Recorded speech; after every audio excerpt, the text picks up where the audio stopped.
Jadi pulang Ramadan atau selesai bulan puasa nanti, harusnya tuh kita jadi pribadi yang beruntung.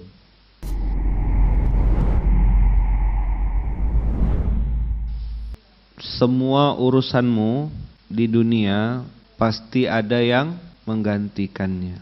Tapi urusanmu di akhirat, ini balik ke skala prioritas. Jangan bosan jadi orang baik. Yuk baca lagi, semua urusanmu di dunia pasti ada yang menggantikan. Sibuk kita dengan berbagai macam pikiran kita sendiri atau mungkin penilaian orang tentang kita di dunia ini harus begini.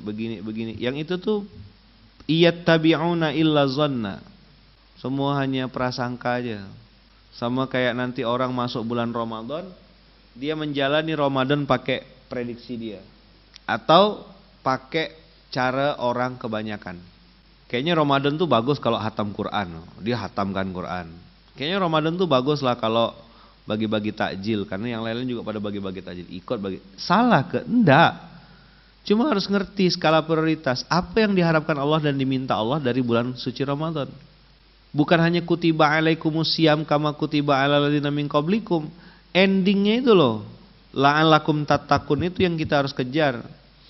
Oh, takwa. Emang takwa tuh bisa ngapa gitu? Apa yang harus saya lakukan kalau bertakwa? Ternyata takwa itu alladzina yunfikuna fis sarra wad dharra wal kaziminal ghaiza wal afina 'anin nas. Oh, begini spek takwa. Kalau lihat Ali Imran. Tapi kalau lihat Al-Baqarah, spek takwa siapa? Dzalikal kitabul la raiba fihi hudal lil muttaqin. Siapa muttaqin? Alladzina yu'minuna bil ghaibi wa yuqimunas salata wa mimma razaqnahum yunfikun. Oh, baru disebut bertakwa tuh kalau beriman sama yang gaib. Alladzina yu'minuna bil ghaibi wa yuqimunas salata wa mimma razaqnahum yunfikun. Yu'minuna bil ghaib. Dia baru bisa sampai di level zalikal kitabu la raiba fih, tidak meragukan karena beriman sama yang gaib. Berarti mafhumul mukhalafahnya apa? Pemahaman terbaliknya. Orang yang tidak beriman sama yang gaib pasti selalu meragukan Allah. Pertanyaannya Bang Aka, kan sering dengar di SMK tuh, sangka baik, sangka baik, sangka baik. Apa yang bikin orang tuh bisa terus berprasangka baik? Keyakinan bahwasanya ada Allah. Memang tidak nampak, kita tidak bisa lihat, tapi Allah kan bisa lihat kita. Yang kata manusia, ibu tidak mungkin sembuh, ibu ini cuma 3 bulan.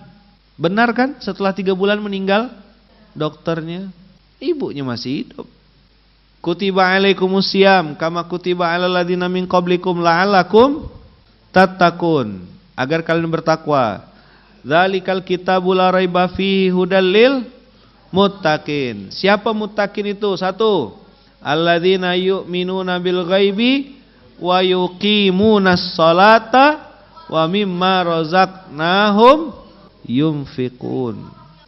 Walladzina yu'minuna bima unzila ilaika wa ma unzila min qablik wa bil akhiratihum yuqinun. Apakah Ramadan itu menambah keimanan kita kepada Allah? Apakah Ramadan itu membuat kita puasa di depan orang banyak lalu buka di depan lagi sendirian? Depan mamak kita pura-pura lemas gitu. Begitu mamak kita pergi, kita masukkan pala kita dalam kulkas. Itu puasa budak kecil namanya kan. Kalau orang tua mungkin tidak makan, tapi gosip. Bagaimana ngelatih keimanan pada yang gaib itu? Sangka baik, husnuzon. Gimana negakkan sholat itu? Ya berjamaah di masjid. Maksa memang, Allah mau paksain. Walladzina yu'minuna bima unzila ilaika wa ma unzila min qablik wa bil akhiratihum yuqinun. Balik lagi tuh. Maka tadi saya buka dengan semua urusanmu di dunia pasti ada yang menggantikan. Tapi urusanmu di akhirat, adakah yang menggantikannya? Ini yang kemarin kita diskusi di internal Seninan itu, saya bilang, kalau ikutkan nafsu nih, kita rubah aja akadnya. Kita bisa salto-salto lah, inovasi, manuver gitu untuk akad-akad. Tapi urusan akhirat ini gimana jawabnya? Kakak-kakak yang mungkin kasar sama suami, abang-abang yang mungkin kasar sama istri, kok bisa bohong, playing victim, bisa bikin cerita, bikin apa seolah-olah pasanganmu yang salah atau orang lain yang salah, bisa. Nanti tengoklah di akhirat, tak bisa lari. Saya makin yakin gitu ya, bahwasanya maha adilnya Allah itu adalah menciptakan akhirat. Karena di dunia ini tidak ada keadilan. Mau cari keadilan di dunia, mati dulu. Karena yang adil cuma Allah. Tidak ada keadilan di dunia ini, abang kakak. Alaihissallahu biahkamil hakimin itu ya, nanti Allah kasihnya di akhirat. Dunia ini kita sering salah tengok kok. Ada orang maksiat duitnya banyak, kita bilang tidak adil. Ada orang rajin sholat malah miskin, kita bilang tidak adil. Yuk baca lagi ya. Semua urusanmu di dunia pasti ada yang menggantikan. Tapi urusanmu di akhirat, adakah yang menggantikannya?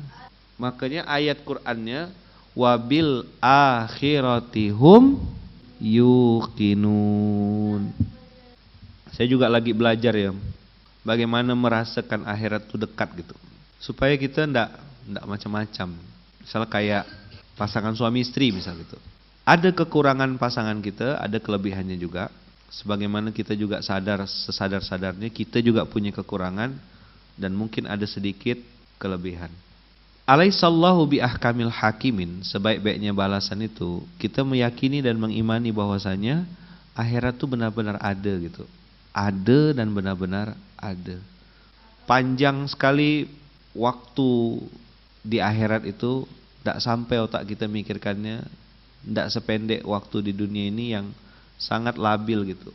Abang kakak, wabil akhiratihum yuqinun ini buahnya indah sekali loh. Ulaika ala hudam mir rabbihim wa ulaika humul muflihun.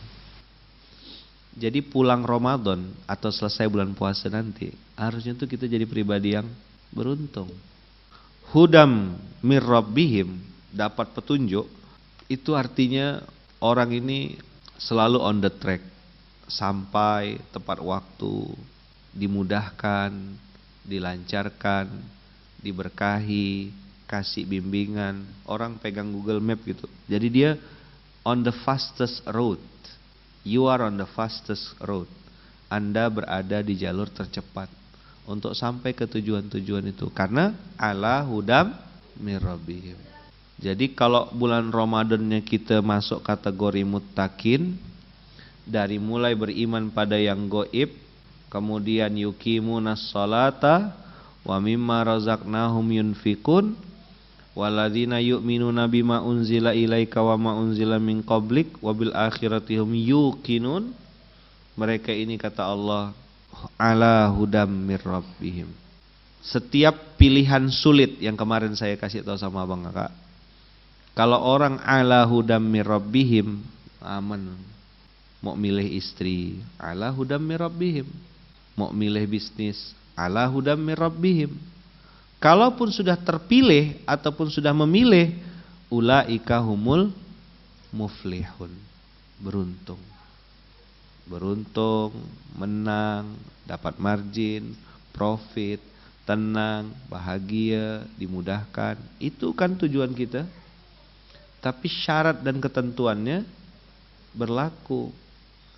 Lalu otak kita bilang gini, Ustadz Ayaman, itu ada orang tidak pernah sholat, tapi kok sukses.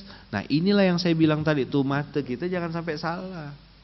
Ulaika ala hudam mir rabbi. Mau beli tanah, mau mulai bisnis, mau kolaborasi bisnis, apapun lah. Maka tadi malam saya ada nyeletuk tuh, ada bisnis berbasis ilham. Karena bahan bakunya HPP-nya 0. Kenapa HPP-nya 0? Karena Allah ngasih ide, insight kalau bahasa orang sekarang. Nah ini bisnis yang tidak ada mati-matinya. Karena modalnya adalah taubat, istighfar, ketaatan sama Allah. Allah kasih ilmu. Janji Allah begitu. Maka bang kakak, kalau misalnya nih ya, usikum wa nafsi bitaqallah, kalau ngerasa kadang-kadang hidup stuck, dan diam di tempat tuh, coba berhenti sebentar, lalu istighfar gitu. Udah benar ke yang aku kerjakan nih ya? Ini benar menurut siapa? Benar menurut aku atau benar menurut Allah? Pertanyaan basic aja. Ini yang udah aku kerjakan nih, ini benar-benar sudah on the track ala hudam mir rabbihim, atau ini aku cuma ikut orang kebanyakan? Maka tadi kan saya buka dengan semua urusanmu di dunia pasti ada yang gantikan. Maksud saya untuk urusan-urusan yang tidak masuk dalam skala prioritas akhirat, ya santai-santai ya ngerjakannya. Tapi kalau itu ada hubungannya dengan akhirat, masuk dia dan itu tidak bisa digantikan sama orang lain, bekincalah, begilalah menyelesaikannya. Minimal yang 3 itu abang kakak, sodaqah jariyah, ilmun yuntafa'u bihi, waladun soleh yad'ulahu. Coba diam sebentar, muhasabah, introspeksi, tanya gitu, benar ke yang aku kerjakan nih? Ini benar menurut siapa ya?